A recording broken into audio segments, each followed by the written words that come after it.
Hello, so this is chapter 12 review, and we will do question 9 that's asking to do the Lewis structure of LiCl and of SrF2. So I'm going to do this, answer these questions on this whiteboard. So when you have a compound and you're asked to do the Lewis structure, the first thing you want to ask yourself is my compound an ionic compound or a covalent compound? That's a very important question because it's a very different way of doing the Lewis structure. So, as you know, an ionic compound is made of a metal and non-metals. So here, what about LiCl? Is it an ionic compound or a covalent compound? And by the way, covalent compounds are made of non-metals only or non-metals with metalloids. Here in LiCl, Li is a metal and Cl is a non-metal. So that's going to be an ionic compound.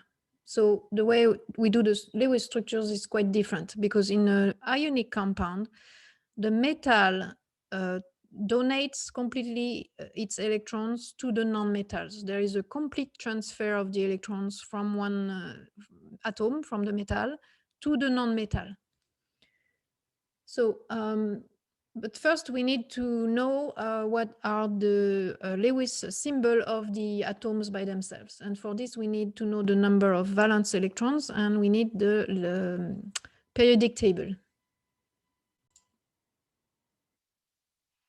Okay, lithium. Here, to the left side of the periodic table, it's an alkali metal, and its atomic number is 3, and it's in group 1A. And you know now that we know the number of valence electrons from the group number for the A groups, right? A groups only. And so here, lithium being in group 1A has 1 valence electrons. And we have chlorine, atomic number 17. It's in group 7A. So that means because it's in A group, we know the number of valence electrons to be equal to the group number. So chlorine has 7 valence electrons. So now let's go back to the whiteboard.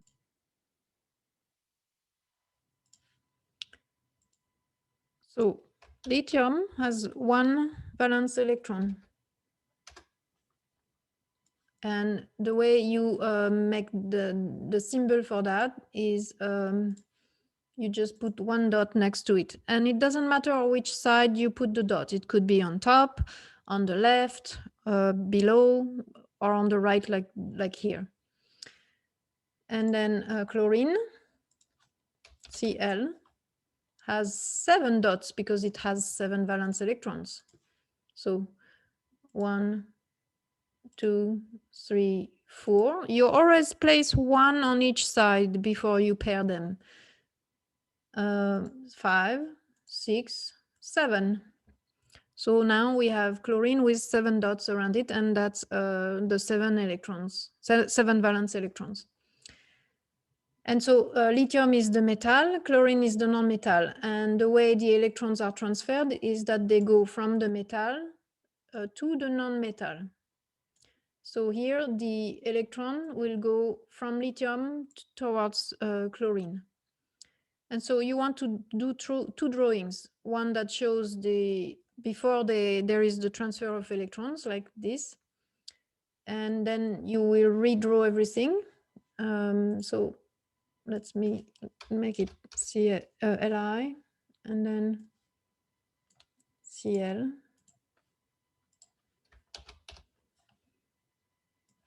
And you want to show now that the electron has been transferred to the chlorine. So now chlorine will have 7 plus 1, 8 dots around it.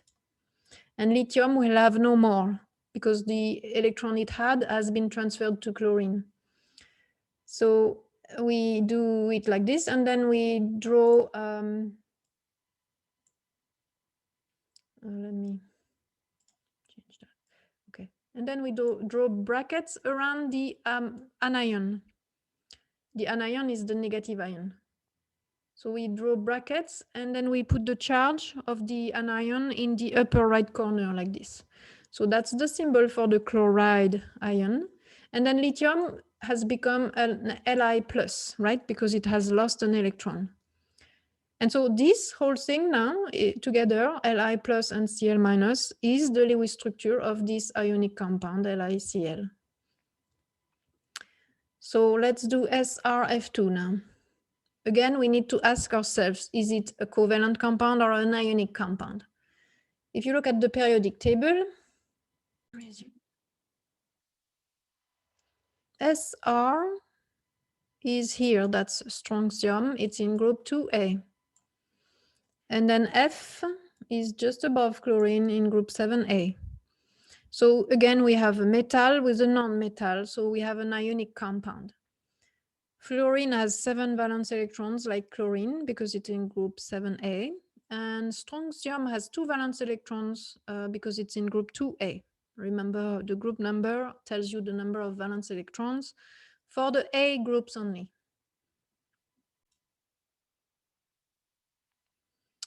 Okay, so we have strontium with 2 dots. 1, 2 dots. And then we have fluorine. And there is actually 2 fluorine, and you will see why we need 2. And they each have 7 dots because they have 7 valence electrons.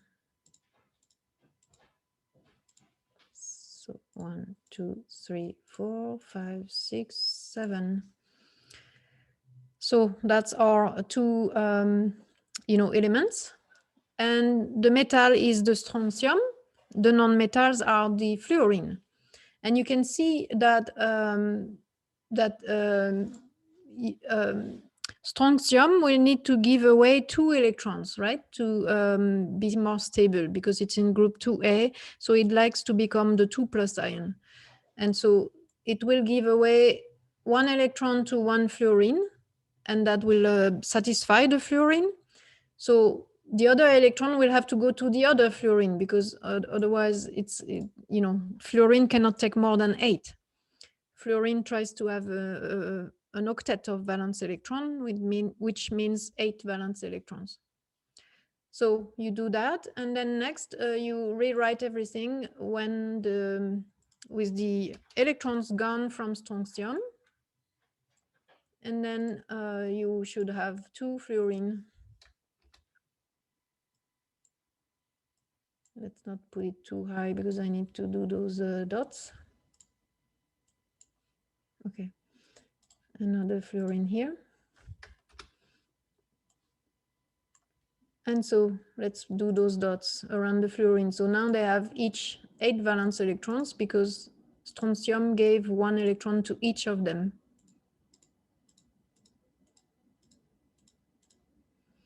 And strontium now is a 2 plus ion.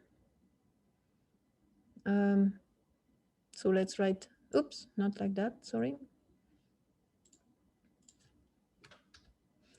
Well, let's make it, let's see. No, that's too big.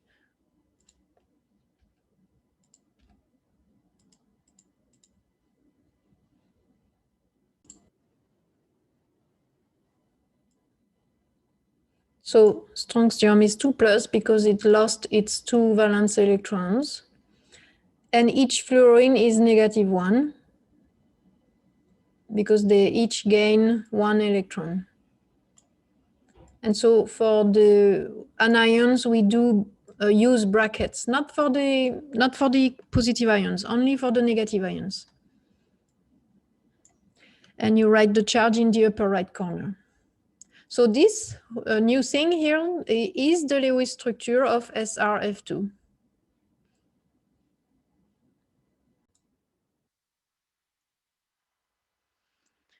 So we'll continue with question 10 of the chapter 12 review, and it is asking to do the Lewis structures of this list of ions and molecules. And again, it's a very good idea to ask yourself, do I have an ionic compound or a covalent compound? P and chlorine, and there is 3 chlorines. So unfortunately, I cannot format the 3 as a subscript. So that's why it looks big here, but it should be a subscript, which means 3 chlorine for 1 phosphorus.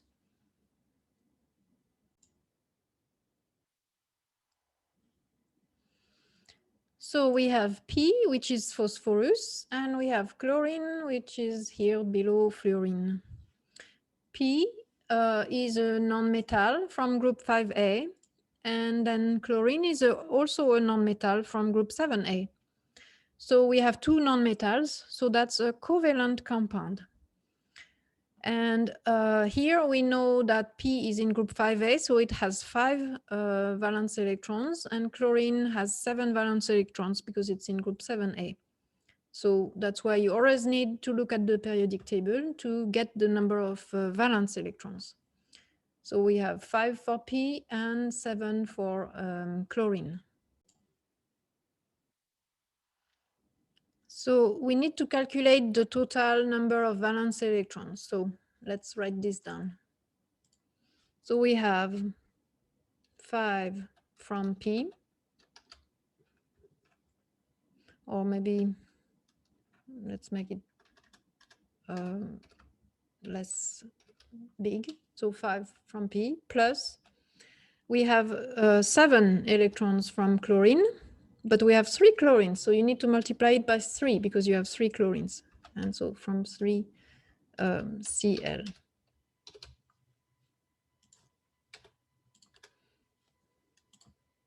So that's a total of, so we have 3 times 7 is 21 plus 5 is 26. So we have 26 electrons in total.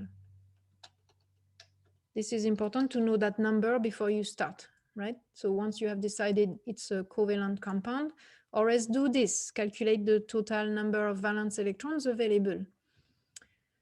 Next step is to position the atoms. And so you typically want to place the first non-metal, if it's just one, in the middle, and then surrounded by the other, the second non-metal.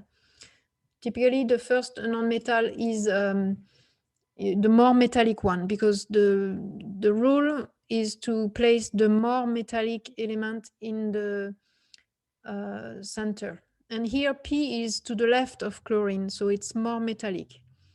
So we will put P in the center, and then we will surround it by the 3 chlorines on 3 sides. So 1 on the left, another one on the right, and then 1 below.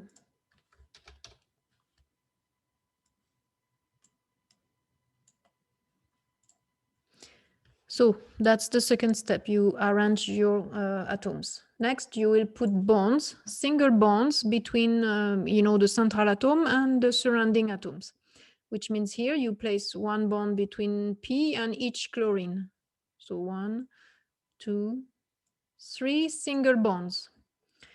And you need to count the number of electrons you've used, because you need to calculate how much you are taking out from the total. So 26 minus 2 electrons per bond, and so we have 3 single bonds. So that's 2 times 3, 6. That's 20 electrons left, still to use at that point. Next, you want to place the rest of the electrons, those 20 electrons here, as lone pairs on the outside atoms first. So you don't want to start with the central atom. Always start with the outside atoms, which means here the chlorine. And so I will use my dots here to place lone pairs. And so each atom typically wants 8 valence electrons around them. And right now, each chlorine has only 2 valence electrons around them because they are sharing 2 electrons with P. And so they have only 2 electrons. So you want to add 6 more. So you place 1, 2, 3, 4, 5, 6, plus the 2 in the single bond, it's going to be 8 around that chlorine. And so that chlorine now is happy. We've used only 6. We still have 20 minus 6 is 14. So we can go ahead and give 1, 2, 3, 4, 5, 6 to that chlorine, plus the 2 in the single bond, that's 8 valence electron around that chlorine. Same with the third one, plus the 2 electrons from the single bond, that's 8 valence electrons around the chlorine again. We need to calculate how many we have used. So we had 20 left, minus, so we used 6 electrons times 3 chlorines per, 6 electrons per 3 chlorines. 3 times 6 is 18. So we have 2 electrons left only now. So 2 electrons left. All the chlorines are satisfied. They are octet of valence electrons. So those 2 electrons that are left will go to phosphorus. Phosphorus right now has only 6 electrons around it, right? Because 2 from a single bond plus 2 more from another single bond plus 2 more from the third single bonds. So right now P has 6 valence electrons. So we can use those 2 to give it an octet. And that means we have no more electrons left. So 2 minus 2, 0 electrons left. And you want to arrive at that point where you have no more electrons to distribute and you have, distributed them. And you want also the each atom of your structure to have an octet. You will see there are exceptions, but most atoms want octet. So there are 2 things you want to verify when you're done with your structure to make sure it's the correct structure. First, you want to verify that you have an octet for each atom. And so let's do that. And let me change that color.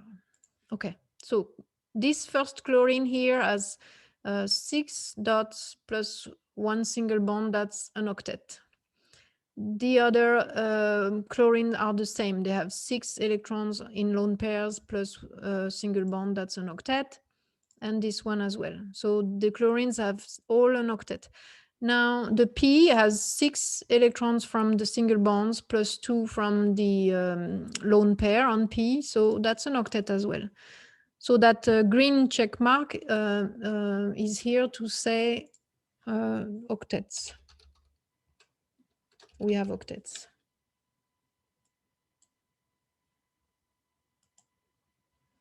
I should say, oops, okay. The other thing you want to check is that the total number of valence electrons corresponds to 26. So we need to count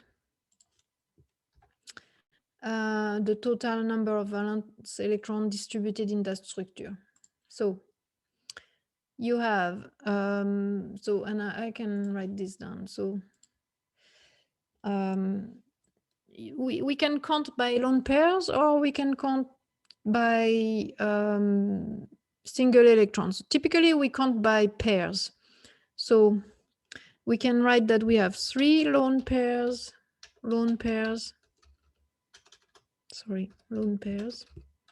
on 3 chlorine. That's a total of 3 lone pairs on 3 chlorines. It's 6 electrons per chlorine times 3, it's 18 electrons. Plus, we have a lone pair on P, 1 lone pair on lone pair on P.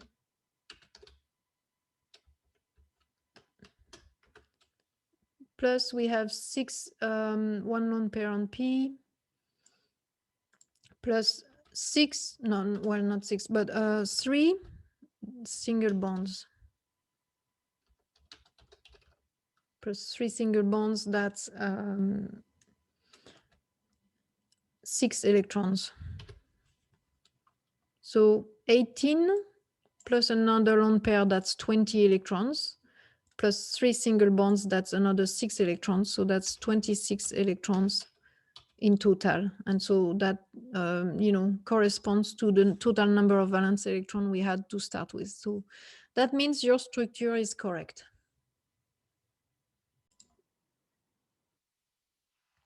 Okay, let's do the Lewis structure of Cl2O. The 2 is a subscript for chlorine, and it means you have 2 chlorines for 1 oxygen. I'm sorry, I cannot format that 2 properly as a subscript. So let's decide on what type of compound we have, and let's look at the periodic table. So we have 1 chlorine, 1 oxygen, and 2 chlorine. Oxygen is in group 6A, and then chlorine is in group 7A. So they are both nonmetals. So that's a covalent compound again. And so oxygen being in group 6A has 6 valence electrons, and chlorine being in group 7A has 7 valence electrons.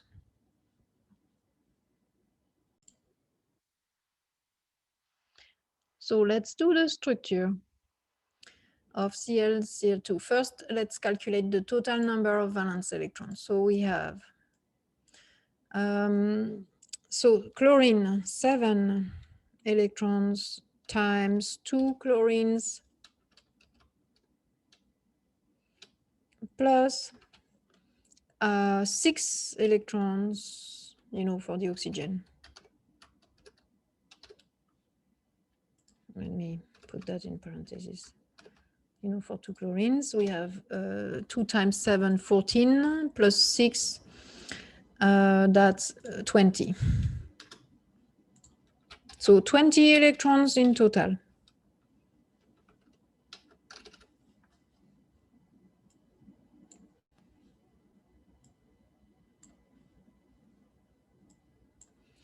Okay, so let's distribute the, let's put down the atoms. So typically Lewis structures are symmetrical. Whenever it's possible, make it symmetrical. And here you have 2 chlorine and 1 oxygen. So what you want to do is put the oxygen in the center and surround it by the 2 chlorines. Another thing that I should say about the halogens, chlorine, like fluorine and bromine and iodine, are halogens in group 7A. And so halogens, they need only 1 more electron to gain an octet, right? If you look at PCl3 there, chlorine, they all had, when they come in, they have 7 valence electrons and they need only 1 single bond to be happy. And so that's why they will always be on the outside of your Lewis structure. Never put them in the center. So that's why you want the chlorine on the outside and use the oxygen as the central atom here. So oxygen in the middle, and then surrounded with chlorine on each side.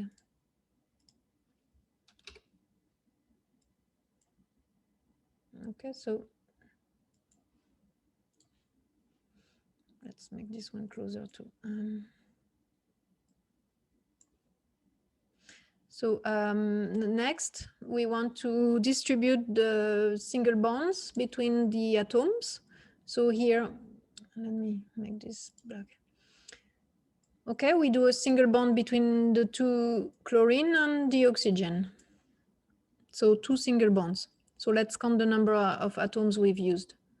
We do 20 minus 2 single bonds, that's 4 electrons, right? 2 single bonds times 2 electrons each. So minus 4, it's 16 electrons left. So we have 16 electrons left, so plenty of electrons. Let's distribute now the lone pairs on the outside atoms. So again, here the outside atoms will be the chlorines. And we will give them lone pairs to satisfy the octet rule and give them 8 valence electrons. Right now, they each have only 2 valence electrons around them. So they need, again, 6 dots around them. So 3 lone pairs plus the 2 electrons in the single bond, that's 8 valence electrons around that chlorine. Again, 1, 2, 3, 4, 5, 6 electrons in lone pairs plus the 2 in the single bond, that's 8 valence electrons around that chlorine.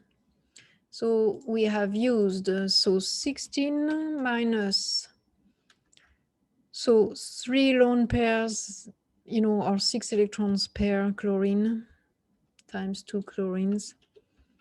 It's 12. So 16 minus 12 is 4. So we have 4 electrons left. So still 4 electrons left. And the chlorines are satisfied. They have octets already, right? So these 4 electrons will have to go on the oxygen. And that's a good thing because oxygen right now has only 2 single bonds, which means 2 single bonds times 2 electrons each. That's 4 electrons around them right now. So around oxygen, I mean. So you can give it those 4 electrons because 2 from the single bonds, 3, 4, from the other single bond, plus the 2 lone pairs, that's going to be 8 around the oxygen. And so this way we use all the electrons, and oxygen has its octet. So 4 minus 4 equals 0 electrons left.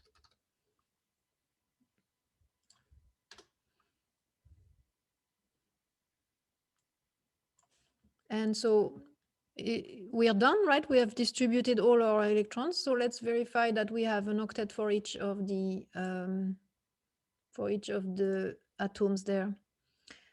Chlorine has 6 valence electrons as lone pairs plus the single bond, that's 8. The other chlorine, again, 6 plus 2 from the single bond, that's 8. And then the oxygen, 2 plus 2, that's 4 from the lone pairs, plus again 2 plus 2, that's another 4 from the single bond. So oxygen also has its octet. So let's write that the octet are satisfied. Octet are good. Now we need to verify we have 20 electrons in total distributed in that structure. So, sorry. Let's count that. And the best is maybe to write it down. So let's write this down. So we will count lone pairs. So 3 lone pairs on the chlorine. So 6 lone pairs on the 2 chlorine. 6 lone pairs on 2Cl. Right? We have 6 lone pairs on the 2 chlorine. And so that's 12 electrons. Plus 2 lone pairs on oxygen. So that's another 4 electrons. Plus the 2 single bonds, 2 single bonds.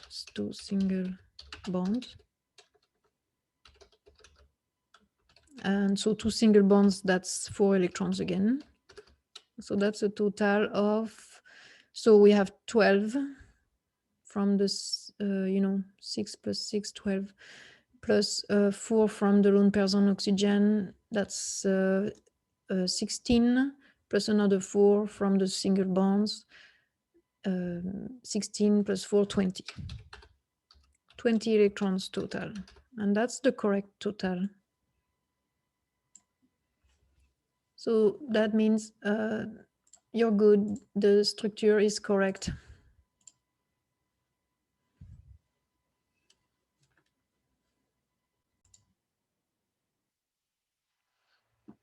So the next one on the list is HCN, which is hydrocyanic acid. So it's made of carbon, nitrogen, and hydrogen. So let's look in the periodic table.